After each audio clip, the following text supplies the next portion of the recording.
Okay, now it's time to kick off this webinar, the second EFAS webinar. Okay, thanks, Simon. So we should say that it's Simon Eriksson and Richard Wilds from SMHI, and we will share the presentation. Okay, so getting straight into things, what is a flash flood? Now, clearly, for most people listening, you know the answer to this, but it's good to remind ourselves. A flash flood is something that is associated with intense precipitation.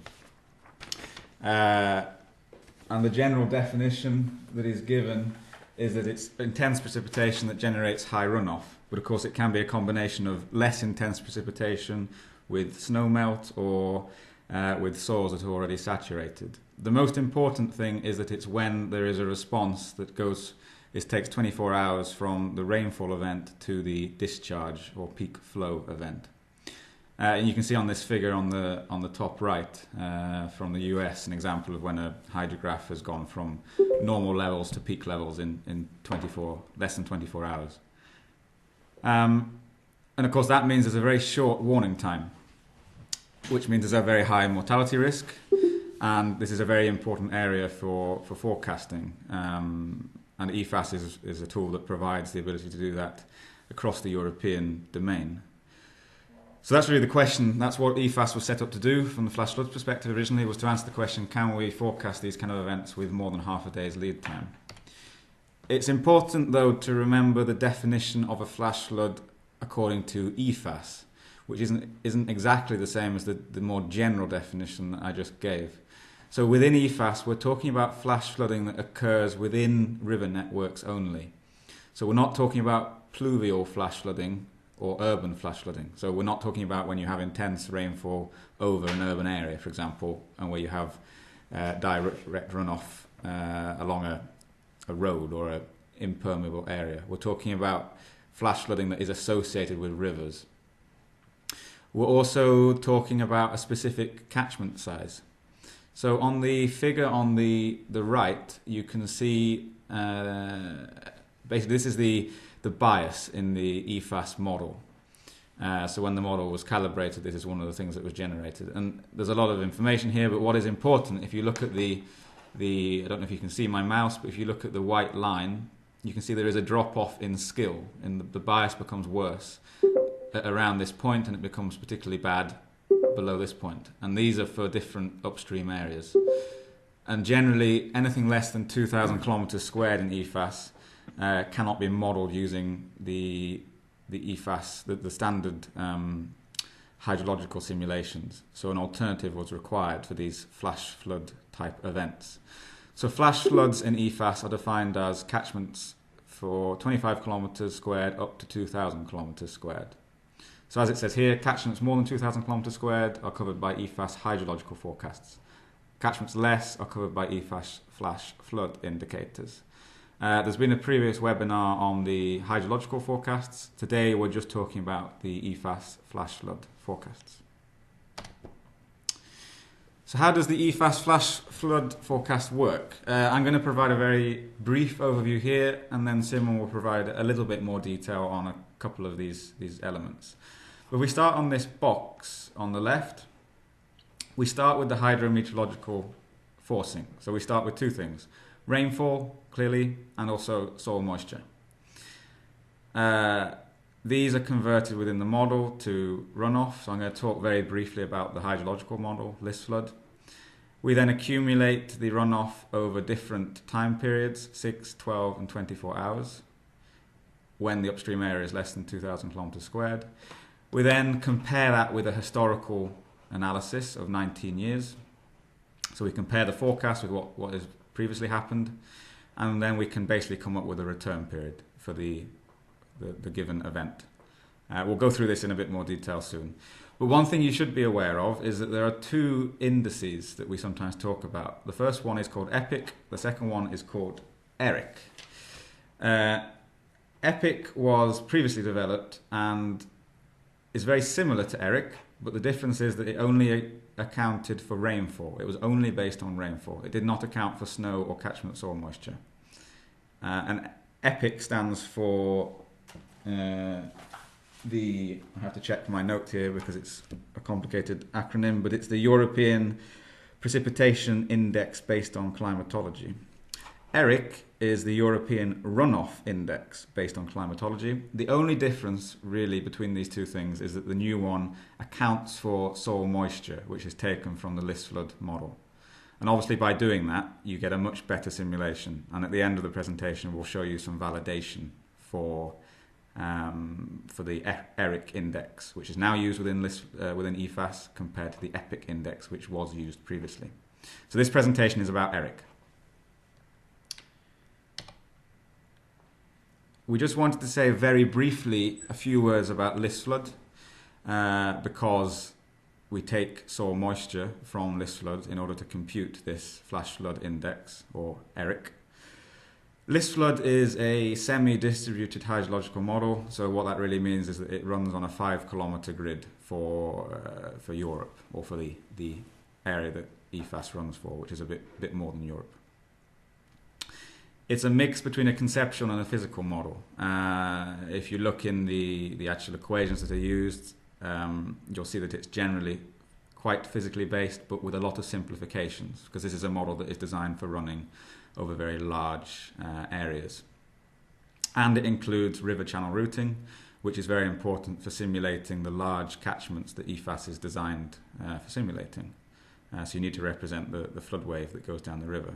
Of course, for the flash flood element, that is less important, and what we're really interested in is what comes out of this top layer in the model, the top soil layer, so the soil moisture value, which we will go into next. But it's good that you just have a basic knowledge of the Listflood model. So that's one thing we need to know about. The second thing we need to know about is the meteorological forcing that is used to generate the flash flood indicator in EFAS. So first thing, if you just look at the map on the right, this shows the domain for this Cosmo-LEPS model, which is what is used. The Cosmo-LEPS model does not cover the full EFAS domain. So the full EFAS domain is shown here, this grey area. The red box is the flash flood domain, and that's where the Cosmo-LEPS model runs, and therefore that is where we can provide flash flood notifications. So generally that covers most regions. You'll see if you're living as we are in Scandinavia that it doesn't include the northern parts of Sweden, Norway, Finland and Russia. So the Cosmo-LEPS model is a 16-member ensemble, soon to be 20-member ensemble. It has a 7-kilometre grid resolution, a 6-hour time step, up to 132 hours. So it is an ensemble prediction system, but with a relatively short range. For the purposes of the EFAS flash flood notifications, rainfall is taken from this model as precipitation when the temperature is greater than 1 degree C. So that's basically what we take from this model. We also interpolate the data from the 7-kilometre grid to a 1-kilometre grid, which is what is required to calculate this flash flood index. So that's the Cosmo-LEPS model. So those are the two main components: soil moisture from Listflood, rainfall from Cosmo-LEPS. I just wanted to say a little bit about the other models, of course, that are the other meteorological models that go into EFAS, so that you can understand how Cosmo-LEPS sits in. So Cosmo-LEPS is down the bottom, 5 forecast days, 16-member ensemble, soon to be 20, and 7-kilometre resolution. You can see the other ensemble prediction system, this one, which comes from the ECMWF, is 10 days and 51 members and 18 kilometres. And then we have the deterministic runs at the top. The point is that the Cosmo-LEPS provides us with the highest resolution, so it's, in theory, it is the best for capturing intense convection and the types of severe weather that can cause flash flooding. Of course, 7 kilometres still isn't as high as you would like it to be for representing truly convective events, and it also sits in this kind of meteorological grey zone. So obviously in the future there will be a desire to move this to higher resolutions, but at the moment that's the best product that's available that covers the whole of Europe. So I'll hand back to Simon now, who will talk about the actual interface first. Yes, thank you, Richard. Yes, I guess you've all seen this picture before, more or less, looking the same way at least. In it, we just want to show you first where to find the flash flood products. You have it in the scroll bar here during flash flood layers. There we have 2 different products that is shown currently in the map. It is both affected drainage area, which is the actual drainage area affected by the large amount of precipitation and possible flash flood. And in the very, very furthest downstream point of a drainage area, you can find these reporting points, which are triangles. And the colors in the map and on the triangles, they depict the threshold that the runoff is exceeding. So the red color gives us the high threshold, and the purple gives us the severe threshold. And these figures in the map, they are shown for the high threshold when 20% of the ensemble members reaches this threshold, and for the severe threshold, only 10% of the ensemble members needs to reach the threshold. And if you click a reporting point, a graph will pop up like this. And also I would like to say that the number next to the triangle is the amount of the percentage of the ensemble members that goes above the specific threshold. So in this case, 36% of the ensemble members is above the severe threshold, which is 20 years. It's set to 20 years in EFAS. And here you'll get, in the graph, on the y-axis, there's the return period, and on the x-axis you'll find the time. And also there's some other information regarding country and region and river and the upstream area. And as Richard said before, the upstream area needs to be between 50 and 2,000 square kilometers. We'll go through an example, actually a case study in the end.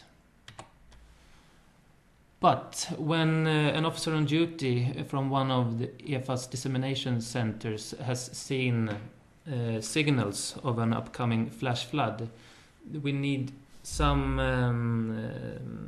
criteria to issue a EFAS flash flood notification. And to do that, we're looking at the severe threshold, the return period of 20 years. And to issue a flash flood notification, 35% of the ensemble members needs to be above this threshold. And also the lead time needs to be within 3 days. And Richard will show you in the very end of this presentation why we have chosen this lead time. We'll also talk more about the threshold in a couple of slides. And once a flash flood notification has been issued, the partner in the affected area receives an email with this information. It's very briefly. The information is described very briefly here, and that is why which is why we encourage you to follow the evolution yourself and log into EFAS to see how the situation will progress. Also, some additional comments may be added to this mail. There are also some other products related to the flash flood in EFAS, just like Richard mentioned a couple of minutes ago. We also have the Cosmoleps, the meteorological model that forces the hydrological one, which in the end gives us the flash flood indicators. And you find the meteorological products during meteorological layers, and all layers that has the Cosmo in it is usable if you want to know more about the forecast, the flash flood forecast. And in the first slide here, we just we decided to show the animation. So in reality, when you click the animation here, a window will pop up like this in the interface, and you can run it on its 6-hour time step. You see it here from 6 to 12, 18, midnight, etc., etc. And it shows you the the 5 days of the forecast and the evolution of it. And also, of course, the magnitude of the precipitation during each time step. You can also take a look at the Cosmo, another Cosmo product, which shows you the probability for the precipitation to reach above 50 millimeters or 150 millimeters. It's very basic layers, which you can show here. And we have one slide with 50 and one slide when the ensembles reaches above 150 as well for the whole time range, which is 5 days. So we'll skip, this is just 150 millimeters as well, another color, we'll skip that and jump straight into something that has been added recently, maybe a year or two ago, to the flash flood warnings. That is the landslide susceptibility. The information, you'll find that in the graph, under the graph, when you click a point in EFAS. And this shows you the susceptibility of the upstream area from this reporting point to landslide. And this has been done, the information has been taken from this map, which has been produced by a couple of European institutes, among them GRC. And they have produced this map on a 1 kilometer resolution, and the regionalization has basically been done based on elevation and climatic conditions. Also, factors such as slope gradient and slope material land cover has been added. And actually, there are more than 100,000 locations on the continent which has been used for calibration and validation for this information. And the terrain has been graded from very high susceptibility to very low. And moderate, high, and very high, the amount of the geographical area in each pixel which the reporting point comes from is shown here, from moderate to very high. And also this is found on this link, which you can log into. It's very long, so it's not possible to write it down maybe, but you'll get access to it later if you wish. Yes, like Richard said a couple of minutes ago, an additional thing in this ERIC compared to EPIC is the soil moisture that has been added. And this is done by forcing the LIS flood with the Cosmolabs meteorological forecast, which is run on a 7 kilometer grid. It's forcing LIS flood and interpolated to LIS flood's 5 kilometer grid, which is finally interpolated to a 1 kilometer grid by the nearest neighbor approach.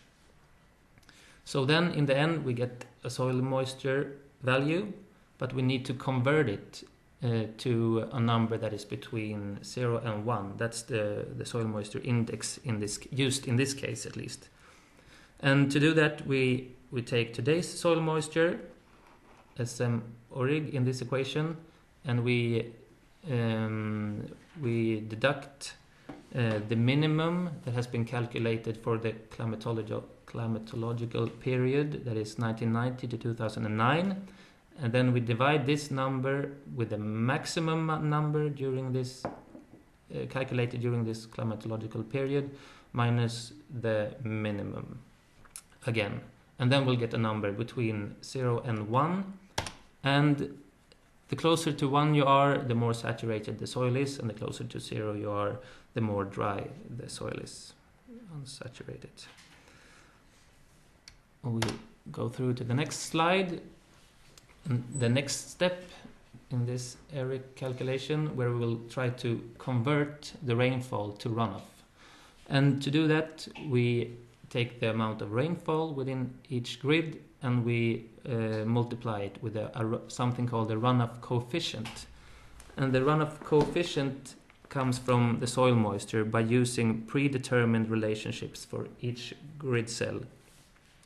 And in this case, you can say that in each and every grid of the model domain, you'll find a graph. You can set up a graph like this.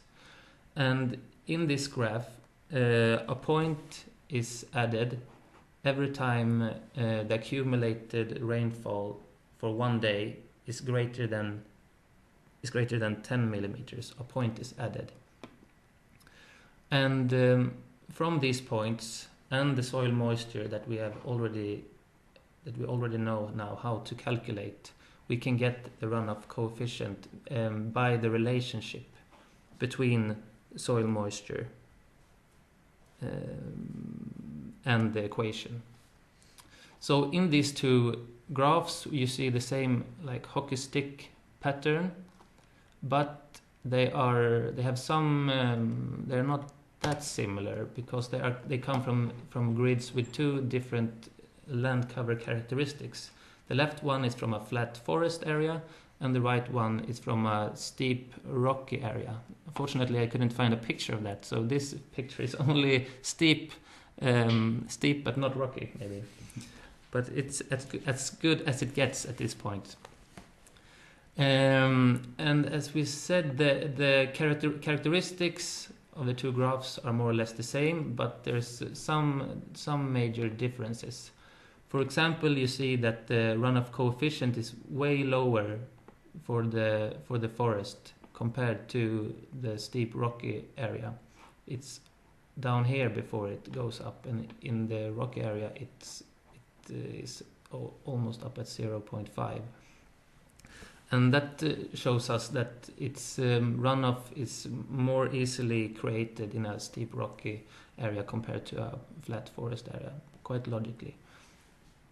But that also shows us the complexity on how Listflood actually calculates. There's a lot of things that is included in these equations, such as the geomorphological differences, and also it takes much less saturation for runoff to be created. Here we are at soil moisture 0.6, and here we are at after 0.8 when the runoff starts in the flat forest area.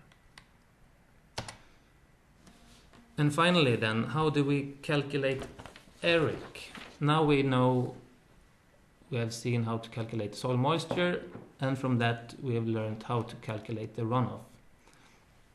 So now we need to take the runoff that is in the forecast, and we divide it with the maximum runoff, which has been calculated from the climatology, which is the same period as before, 1990 to 2009, and that gives us 19 years of climatology.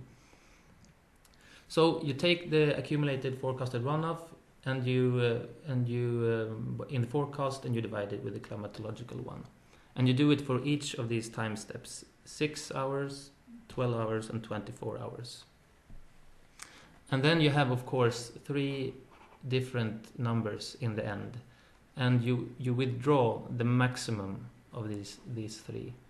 And in EFAS, you don't really know which one of the time steps you see. It's just the maximum that is given to you. And this is done, of course, for all Cosmolabs members, all 16 ones. And looking at the numbers, an ERIC number that is greater than 1 when the runoff in the forecast is greater than the maximum runoff in the climatological period, it gives you a strong signal that a severe flash flood might be coming up. Then it's time for you to go ahead, Richard. Yeah, so I'm back. So now we have calculated this ERIC index across the model domain. So the next step is basically to identify the most downstream pixel in a catchment that has this ERIC greater than 1, which is the threshold that is set for extreme runoff. And the way this is also done is that we select pixels where ERIC is greater than 1 in at least 4 of the ensembles over the next 5 days. And there's also a rule about the slope in the catchment has to be greater than a threshold. I think it's 0.03, but I'm not 100% sure. We can check that afterwards. And of course, it has to be in catchments that have this upstream area less than 2,000 kilometres squared. So those are the criteria. So now we've basically identified the most, as you can see on the map, we've identified the most downstream point, the red blobs, the red pixels in each catchment based on this criteria. And then the final step to get to the actual product that you all can see when we issue a forecast is to turn this into a return period hydrograph. So all that is done there is to fit a Gumball distribution to the annual maxima series of the ERIC index. And then we, in the same way as we do for fitting any distribution, we get a return period in years. There are some issues with the most extreme values with this particular approach, but generally it works very well. And then, of course, in the models, Simon has already talked about this, but what we show is the most downstream point, so that's the reporting point, and the upstream area that is associated with that point. So when we issue a forecast, and this is really important to understand, the forecast is issued for this point here. Or I should say the notification, not forecast. Notification is issued for this point here. But that means that the flash flooding can occur anywhere within this catchment. And that's really important to remember. This actually we've already mentioned, but just to reiterate that we do this, we visualize this information for both high, so that's 5-year return period, and severe 20-year return period events, and then you can click on the point and get a graph, but we'll show this in an actual example very shortly.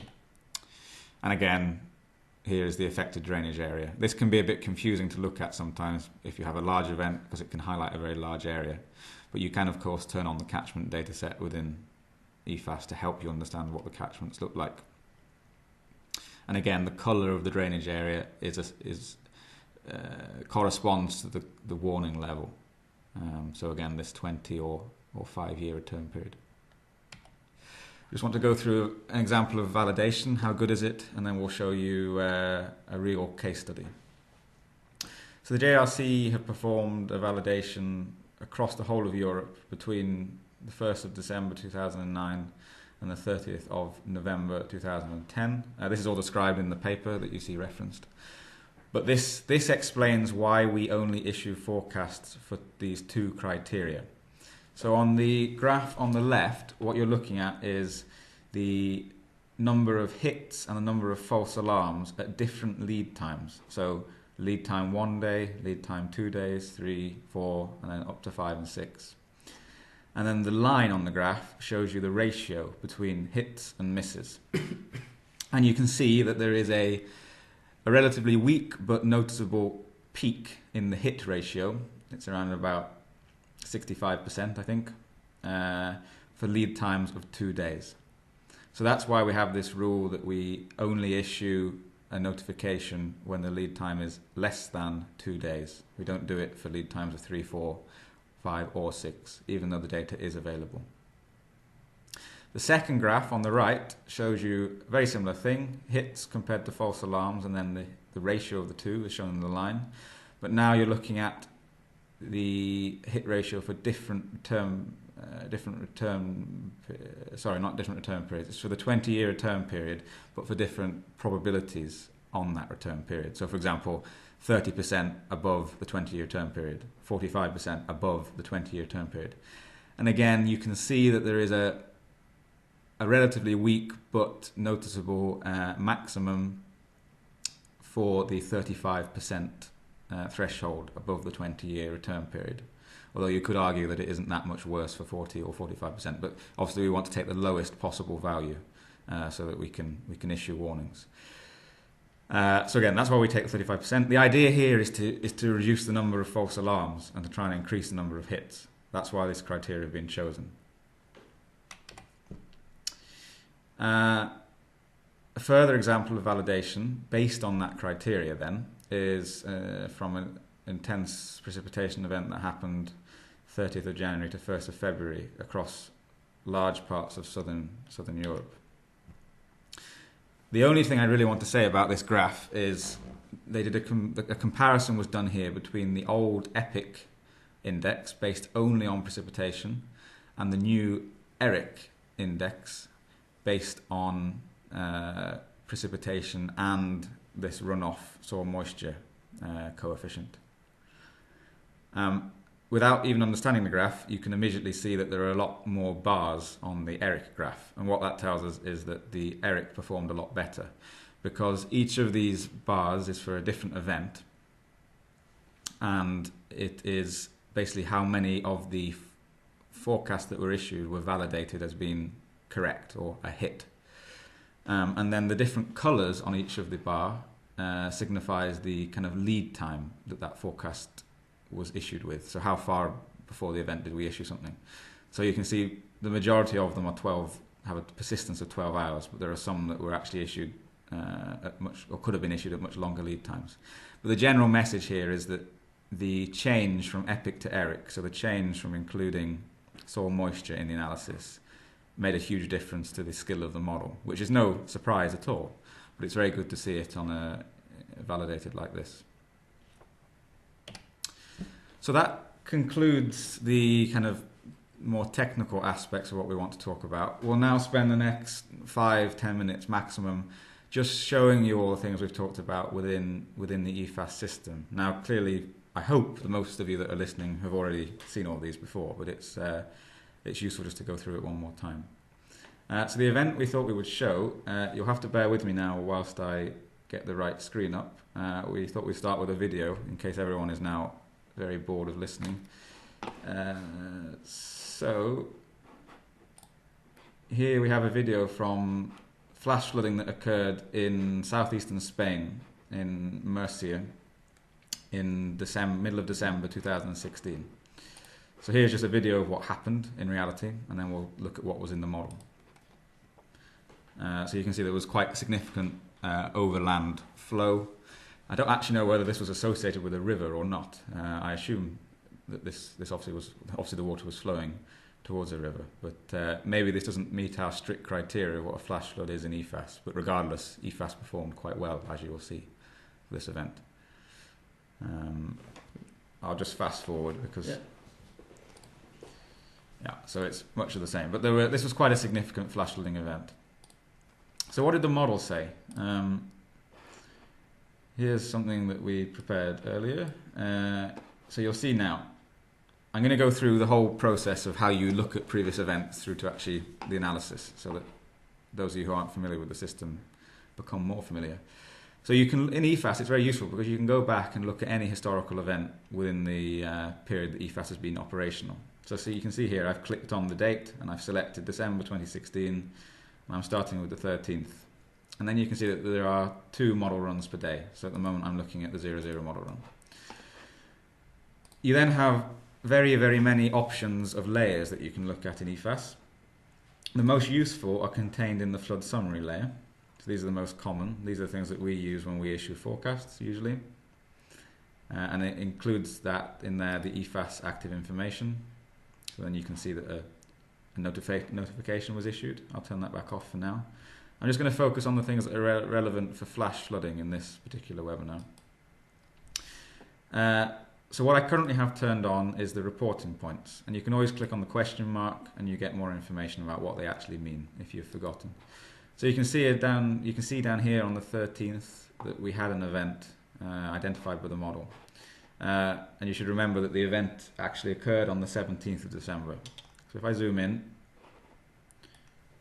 and you can see that indeed, even 4 days before the date that the event actually occurred in Murcia, there was some indication of a potentially significant event in the region. What you can then do is click on this little button here, and you can zoom a bit further in, and you can click on a specific flash flood point. Again, apologies for those of you who are very familiar with this. And then you get up this graph. So here we can see something was being indicated by the model quite far in advance. But of course, we have a criteria that we only issue forecasts within 2 days. So we would not have done anything at this point. I can also turn on the active information so you can see what was done at the time. So at the moment, there are no notifications. So what you can then do is to have a look at the rainfall. If I go into meteorological layers, you can do 2 things. You can look at the animation, which is a good starting point. then it will load.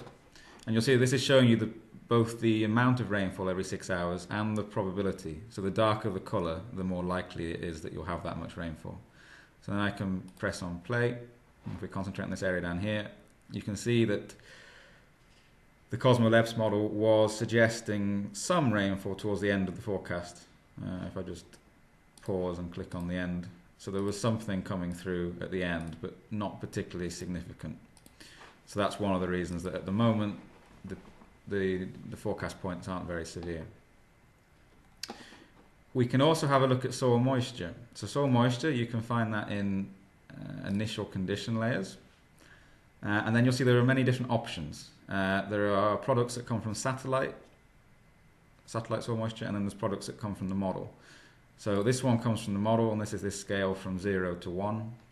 1 is saturated soil. More useful though is this one here, soil moisture anomaly.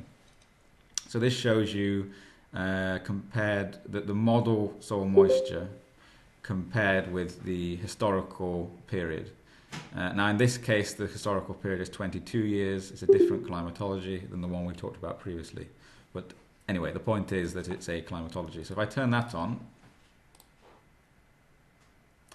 you can see that in this catchment it was much wetter than normal. So again, moderate precipitation but quite saturated soil, so we would expect to see a high runoff, a potential for high runoff. So what I'll do now though is I'll go through to the actual day when the event happened. So I'll just click through on these. I'll turn off the soil moisture for now so that you can see. You'll see by now we've now issued, even 12 hours later, a notification has now been issued for this particular point because we now meet the EFAS criteria. But if I go through to the 17th, when the event happened,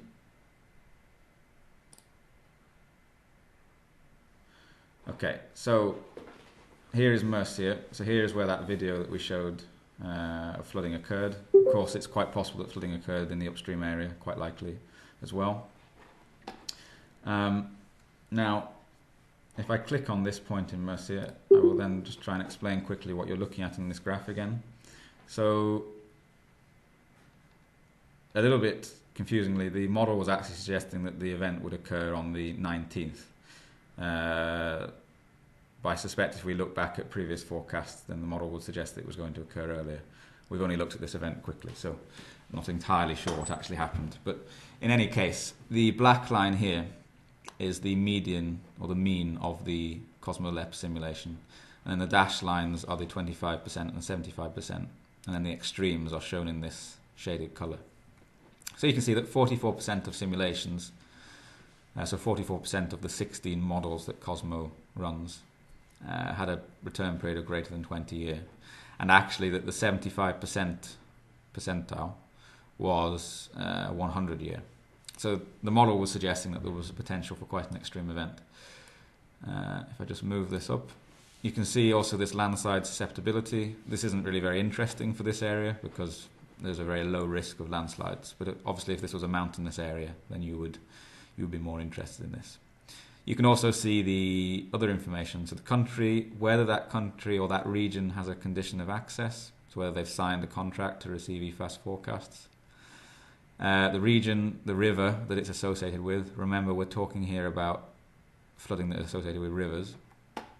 And the upstream area of the catchment. So in this case, 689 kilometres squared.